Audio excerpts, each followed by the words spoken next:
Astro science channel வாயிலாக உலகெங்கும் வாழ்ந்து கொண்டிருக்கும் சகோதர சகோதரிகளுக்கு அன்பார்ந்த வணக்கங்கள் மற்றும் வாழ்த்துக்கள்.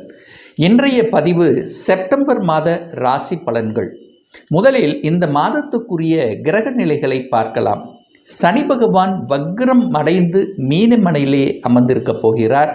குரு பகவான் மிதுனத்திலும் வீற்றிருக்க, செவ்வாய் பகவானுடைய பயிற்சியானது இந்த மாதம் நடக்க இருக்கிறது. எப்போ? செப்டம்பர் மாதம். சரியாக சொல்லப்போனால் இந்த செவ்வாயினுடைய பெயர்ச்சி 13/9/2025 அன்று கன்னி மனையிலிருந்து துலாம் மனைக்கு பயிற்சியாகிறது. அதே போல சுக்கிர பகவானும் கடகத்திலிருந்து சிம்மத்துக்கு பயிற்சியாகிறார் 15/9/2025. அதே போல் புதன் பகவான் சிம்மத்தில் இருக்கார் அல்லவா, தனது அந்தி நட்பு வீட்டில் அந்த புதன் பகவானும் பெயர்ச்சி அடைந்து கன்னி மனைக்கு உச்ச வீட்டில் போய் அமரப்போகிறார் 15/9/2025. அதே போல் ஆட்சி பலத்தோடு இருக்கக்கூடிய சூரிய பகவான் 17/9/2025 அன்று கன்னி மனைக்கு பயிற்சியாகிறார். இந்த ராகு பகவான் கும்பத்திலும் கேது பகவான் சிம்மத்திலும் வீற்றிருக்க போது.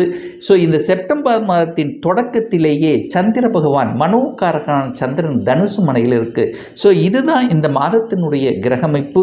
இந்த கிரக அமைப்புகளை வைத்துக்கொண்டு இந்த செப்டம்பர் மாதம் என்ன நடக்க போகுது, என்ன மாதிரியான நல்ல விஷயங்கள் உங்களுக்கு கொடுக்க காத்து கொண்டிருக்கிறது என்பதை பற்றியும், இந்த மாதம் எந்த தெய்வ வழிபாடு வழிபட்டால் நமக்கு சிறப்பு என்பதை பற்றி இந்த பதிவில் நம்ம டீட்டெயிலாக பார்க்க போகிறோம். அதற்கு முன்னால் நம்முடைய சேனலை நீங்கள் ஃபர்ஸ்ட் டைம் பார்ப்பவர்கள் என்றால் மறக்காம சப்ஸ்கிரைப் பண்ணிக்கிங்க. மகர ராசி அன்பர்களே, இந்த செப்டம்பர் மாதம் எப்படி இருக்கும், என்ன மாதிரியான பலன்கள், என்ன மாதிரியான குட் நியூஸ், நல்ல செய்திகளை கொடுக்க போகுது அப்படின்னு பார்க்கும்பொழுது செவ்வாயால் நல்ல விஷயங்கள் நடக்கும். இந்த செவ்வாய் பகவான் 9ஆம் இடம் என்று சொல்லக்கூடிய பாக்யஸ்தானத்தில் அமர்ந்து கொண்டு 4ஆம் இடமான சுகஸ்தானத்தை பார்ப்பதும், இந்த செப்டம்பர் மாதம் 13ஆம் தேதிக்கு செவ்வாய் பகவான் 10ஆம் இடம் என்று சொல்லக்கூடிய தொழில் ஸ்தானத்தில் வந்து அமர்ந்து கொண்டு திக்பலத்தோட வலிமையாக இருக்க போகிறார் இந்த செவ்வாய் பகவான். அதுவும் குருவினுடைய பார்வை பெற்றிருக்கிறதும் கூடுதல் சிறப்பு. செவ்வாய் யார் உங்களுக்கு அப்படின்னா 4க்குரியவன், சுகத்தை தரக்கூடியவன், அதே சமயத்தில் லாபத்தை தரக்கூடியவன் செவ்வாய். இந்த மாதம் அற்புதமாக இருக்க போகுது. அப்போ கடந்த ஒரு 2-3 மாதங்களாகவே அந்த சுகம் நன்றாக இல்லை. 4ஆம் அதிபதியான செவ்வாய் நீச்சத்தன்மையில் இருந்தார். கேதுவோடு சேர்ந்து 8ஆம் இடமான அட்டமஸ்தானத்தில் இருந்தார். அப்போ செவ்வாயால் நன்மை நடக்கவில்லை. உறவுகள் ரீதியிலும் ஒரு பெரிய ஒரு அன்னோனியத்தை கொடுக்கல. சண்டை சச்சரவாக இருந்தது.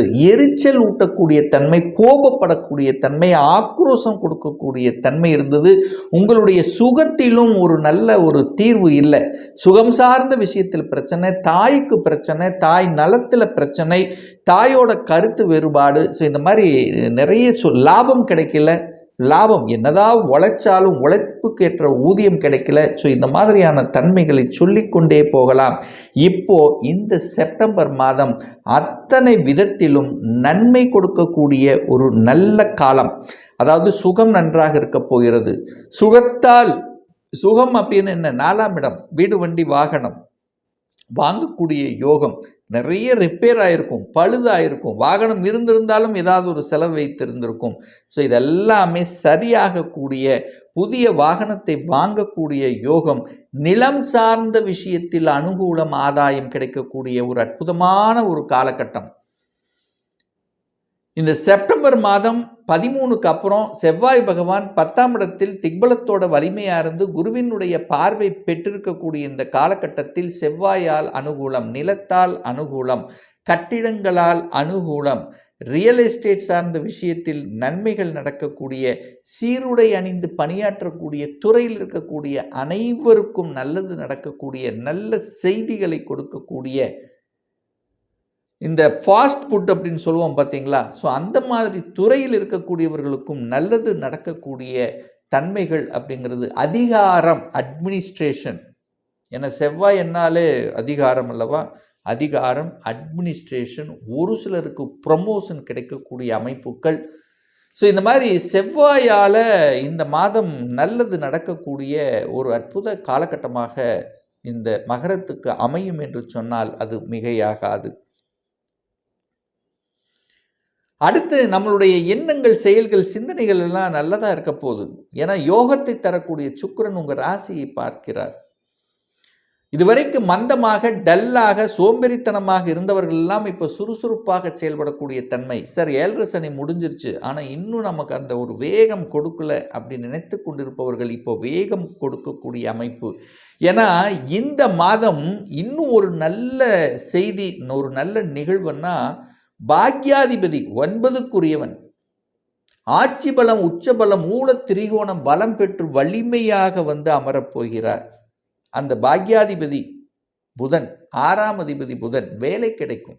இந்த மகர ராசி என்பர்களுக்கு யாருக்கெல்லாம் ஒரு நல்ல வேலை கிடைக்கல, வேலை இல்லாமல் இருந்துட்டு இருக்க, வேலையை தேடிக்கொண்டிருக்க, ஸோ இந்த மாதிரி இருக்கிறவங்கெல்லாம் இந்த செப்டம்பர் 15ஆம் தேதிக்கு அப்புறம் நேரமும் உங்களுக்கு வேலை கிடைத்துவிடும். வேலையால் அனுகூலம், ஆதாயம் உண்டு. ஏன்னா பாக்கியம் கொடுக்கக்கூடிய அமைப்பில் இருக்கு. 9ஆம் இடத்துல வந்து வலிமை பெற்று உட்காரப் போகிறார். அதிகாரம் கிடைக்கப் போகிறது, பாக்கியம் கிடைக்கப் போகிறது. தகப்பனுக்கு இப்போ நல்லா இல்லை. 8ஆம் இடத்துல சூரியன் அமர்ந்து கொண்டு சின்ன சின்ன கருத்து வேறுபாடு, தகப்பன் ஒரு சைடு, நீங்கள் ஒரு சைடு, ஒரு மாதிரியாக இருந்தவர்கள் எல்லாம் அது சரியாகக்கூடிய சந்தர்ப்ப சூழ்நிலைகள் எப்போன்னா இந்த செப்டம்பர் மாதம் 9க்கு அப்புறம்தான். அதாவது செப்டம்பர் மாதம் 15ஆம் தேதிக்கு அப்புறம் நல்லபடியாக இருக்கக்கூடிய அமைப்பு. தந்தை சார்ந்த விஷயத்தில் இருந்து வந்த பிரச்சனைகள் தீரும். ஒரு பாக பிரச்சனை, சொத்து பிரச்சனை, இந்த மாதிரியாக இருந்து கொண்டு இருக்கக்கூடிய அத்தனை மகரத்துக்கெல்லாம் செப்டம்பர் மாதம் 15க்கு அப்புறம் தீர்வு கிடைக்கும் அப்படிங்கிறது தான் அமைப்பு. அடுத்த ஒரு நல்ல நியூஸ் உங்களுக்கு சொல்லணும் அப்படின்னா, குரு 6லிருந்து 12 பார்க்குறார். வெளிநாடு, வெளி மாநிலம், அந்நிய தேசம் இதற்கான முயற்சி எடுத்து கொண்டிருக்கின்றவர்களுக்கெல்லாம் சக்ஸஸ் கொடுக்கும். நான் ஒரு வேலை பார்க்கணும்னு நினைக்கிறேன் சார், வெளிநாட்டில் போய் பார்க்கணும்னு நினைக்கிறேன், அல்லது வெளி மாநிலத்தில் போய் பார்க்கணும்னு நினைக்கிறேன், அல்லது வேறு டிஸ்ட்ரிக்டில் போய் பார்க்கணும்னு நினைக்கிறேன். ஸோ இந்த மாதிரியான எண்ண ஓட்டத்தில் இருக்கக்கூடிய அத்தனை மகரத்துக்கும் பாசிட்டிவான ஒரு ரிசல்ட் கொடுக்கக்கூடிய ஒரு மாதம் இந்த செப்டம்பர் மாதம். குரு 6லிருந்து 12ஆம் இடத்தை பார்த்துட்டு இருக்கார். 12ஆம் இடம் வலுப்பெறுகிறது. 12ஆம் இடம் என்கிறது என்ன? ஏற்கனவே ஹெல்த்தால் பிரச்சனையால் ஒரு மாதிரியாக இருந்தவர்களுக்கெல்லாம் விடுதலை கொடுக்கக்கூடிய இடம் அந்த 12ஆம் இடம். அப்போது ஆஸ்பத்திரி அட்மிட் ஆனவங்கெல்லாம் வெளியில் வர போகிறீங்கன்னு அர்த்தம். அப்போது உடல்நிலை சரியாக போகிறதுன்னு அர்த்தம். 12ஆம் இடம் என்பது என்ன? தூக்கம். நல்ல தூக்கமே கிடைக்கல சார், அலைஞ்சு திரிஞ்சு கொண்டிருந்தவர்களுக்கெல்லாம் தூக்கம் கிடைக்கும். நல்ல தூக்கம் தூங்குவீங்க அப்படின்னு சொல்லுவேன். அடுத்து முதலீடுகள் அப்படிங்கிறது 12ஆம் இடம் தான். அப்போ புதிய முதலீடுகள் செய்வதற்கும் உங்களுக்கு ஏற்ற மாதமாக இந்த மகரத்துக்கு அமையும். அப்போ முதலீடுகள் சார்ந்த விஷயங்களும் சிறப்பு. இந்த ரகசியம் சம்பந்தப்பட்ட துறையில் இருக்குங்க பாருங்க, சிபிசிஐடி, இந்த மாதிரியான ரகசியம் சார்ந்த துறையில் இருக்கக்கூடியவர்களுக்கெல்லாம் கூடுதல் நன்மதிப்பை தரக்கூடிய ஒரு காலகட்டம். அதை சார்ந்த துறை, அதுக்குள்ளே என்ட்ரி ஆகணும். ஸோ இந்த மாதிரி இருக்கிறவங்களுக்கு எல்லாமே நல்லது நடக்கக்கூடிய ஒரு காலகட்டம் ஆக இந்த மகரத்துக்கு அமையும். சார் பொருளாதாரம் எப்படி இருக்கும் சார் அப்படின்னு கேள்வி கேட்டிங்கன்னு வச்சுங்களேன். 2ஆம் இடத்தில் ராகு இருக்குது. பிரம்மாண்டமான திங்கிங் இருக்கும். பிரம்மாண்டமான பொருளை சேர்க்கணும் என்கின்ற ஆர்வங்கள் மிகுதியாக இருக்கும். கண்டிப்பாக உண்டு. பொருளாதாரத்துக்கு தடை என்பது மகரத்துக்கு நிச்சயமாக இல்லை. ஏன் இல்லை அப்படின்னா, குரு தான் தனக்காரக கிரகம். தனஸ்தானத்தை பார்த்துட்டே இருக்கார். ஒரு காரக கிரகம் அந்த ஸ்தானத்தை பார்க்கும்போது உங்களுக்கு தனம் வருகிறதுன்னு அர்த்தம். கடைசி டைமிலாவது உங்களுக்கு தேவையான தனவரவு உங்கள் வீட்டுக்கும் உங்களுக்கும் வந்து சேரும்ங்கிறது தான் அமைப்பு. ஆனால் ஒரு விஷயத்தில் மட்டும் கவனம், குடும்பஸ்தானத்தில் ராகு இருக்கிறதுனால, ராகுங்கிறது பாம்பு கிரகம்ங்கிறதுனால, ராகுங்கிறது விஷத்தன்மை கொண்ட ஒரு கிரகம்ங்கிறதுனால, அப்போ உங்கள் வீட்டுக்குள்ளே ஒரு பாம்பு இருக்குங்கிறது ஞாபகத்தில் வைத்து கொண்டு செயல்படுங்கள். அப்போ என்ன, ராகுன்னா அந்நியர்கள், 3ஆம் நபர்கள் குறுக்கீடு உங்கள் குடும்பத்துக்கு வராமல் பார்த்து கொள்வது சிறப்பு. இல்லைன்னா என்ன ஆகும், தூண்டி விட்டுருவாங்க. குடும்பத்துக்குள்ளே ஒரு பிரச்சனை கிளப்பி விட்டு அப்புறம் உங்களுக்கு எங்கேயாவது ஒன்று மனசில் ஒரு நெகட்டிவை கொடுத்து அப்புறம் ஒரு கருத்து வேற்றுமை ஏற்படுத்தி தேவையில்லாத ஒரு சின்ன விஷயத்துக்காக சண்டை இட்டுக்கொண்டு அப்புறம் நீங்கள் கிழக்க அவங்க மேற்க, அதாவது எதிர் திசையில் பயணிக்கக்கூடிய தன்மையை உருவாக்கிறோம். ஸோ அதனால் குடும்பத்தில் ஒரு பாம்பு இருக்கிறதுனால அதற்கு நீங்கள் வழி கொடுக்க கூடாது என்பதை மனதில் பதிய வைத்து கொண்டு செயல்படுங்கள். இந்த 6ஆம் அதிபதியும் 8ஆம் அதிபதியும் இணைகிறது. அப்போ கெட்டவன் கிட்டிடில் அதாவது என்ன சொல்லுவாங்க, கெட்ட கிரகம் கெட்ட ஸ்தானத்தில் போய் உட்காரும்போது நன்மையை தரும் அப்படின்னு சொல்லுவாங்க. ஸோ 6ஆம் அதிபதி 8ல் இருக்கார், 8ஆம் அதிபதி ஆட்சி பலத்தோட வலிமையாக இருக்கார். அப்போ கெட்டவன் கெட்டிடில் கிட்டிடும் ராஜயோகம் என்கின்ற பழமொழிக்கு ஏற்ப திடீர் அதிர்ஷ்ட வாய்ப்புகள் தேடி வரும், திடீர் நன்மைகள் கொடுக்கும். நடக்கலைன்னு சொல்லி வழி கொடுத்து கொண்டு இருந்தவர்களுக்கெல்லாம் திடீர்னு நடந்து அதன் மூலமாக ஒரு சந்தோஷத்தை அனுபவிக்கக்கூடிய தன்மைங்கிறது இந்த மாதம் இருக்கிறது. சரி, இந்த மாதம் ஒரு நல்ல தெய்வ வழிபாடு. சரி, எந்த தெய்வத்தை வழிபட்டால் நமக்கு சிறப்பு? எல்லா இருக்கிற தெய்வத்தை விட சிறப்பு வாய்ந்த தெய்வம் உங்கள் குலதெய்வம் தான். குலதெய்வத்தை கெட்டியாக பிடித்து கொள்வது இந்த மகரத்துக்கு சிறப்பு. ஒன்று அமாவாசை நாள் அல்லது பௌர்ணமி நாளில் உங்கள் குலதெய்வத்தை சென்று நீங்கள் பிரார்த்தனை வைத்தீர்கள் என்றால், உங்கள் மனசில் என்ன நினைத்து கொண்டு ஒரு பிரார்த்தனை வச்சிங்கன்னா அது நிச்சயமாக நடைபெறும். தொடர்ந்து ஒரு 3-4 மாதங்கள் உங்கள் குலதெய்வத்தை சென்று வழிபாடு எடுத்து கொண்டீர்கள் என்றால் நிச்சயமாக உங்கள் முன்னோர்களினுடைய ஆசீர்வாதம் உங்களுக்கு பரிபூர்ணமாக கிடைக்கும். ஸோ இதில் எந்த மாற்று கருத்து இல்லை. அப்போ குலதெய்வ வழிபாடு இந்த செப்டம்பர் மாதம் இந்த மகரத்துக்கு ஏற்றது அப்படிங்கிறத மனசில் வைத்து கொண்டு செயல்படுங்கள். ஒரு துல்லிய பலன் வேணும்.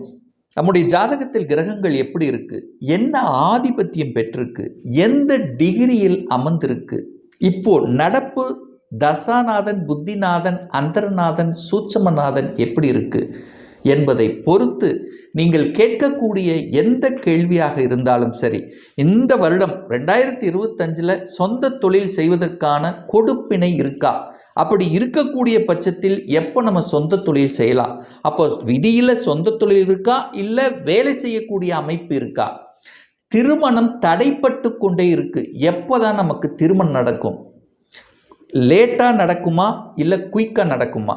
ஸோ இந்த திருமணத்தை பற்றிய அத்தனை விஷயங்களும், என்ன கோர்ஸ் எடுத்து படித்தா நமக்கு ஃப்யூச்சர் நன்றாக இருக்கும், எப்போ நமக்கு ப்ரமோஷன் கிடைக்கும், எப்போ குழந்தை பாக்கியம் கிடைக்கும், எப்போ நான் வீடு கட்டுவேன். ஸோ இது போன்ற கேள்விகளுக்கு துல்லியமான பதிலை நம்மால் கூற முடியும்.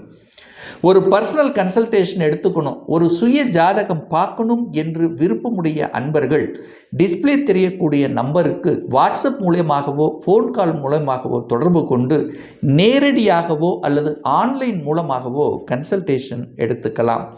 நம்முடைய அலுவலகம் கோயம்புத்தூரில் அமைந்துள்ளது. அதாவது கோயம்புத்தூரிலிருந்து மேட்டுப்பாளையம் செல்லும் வழியில் வெள்ளக்கிணர் பிரிவு அருகில் அன்னபூர்ணா ஹோட்டலுக்கு அருகில் அமைந்துள்ளது.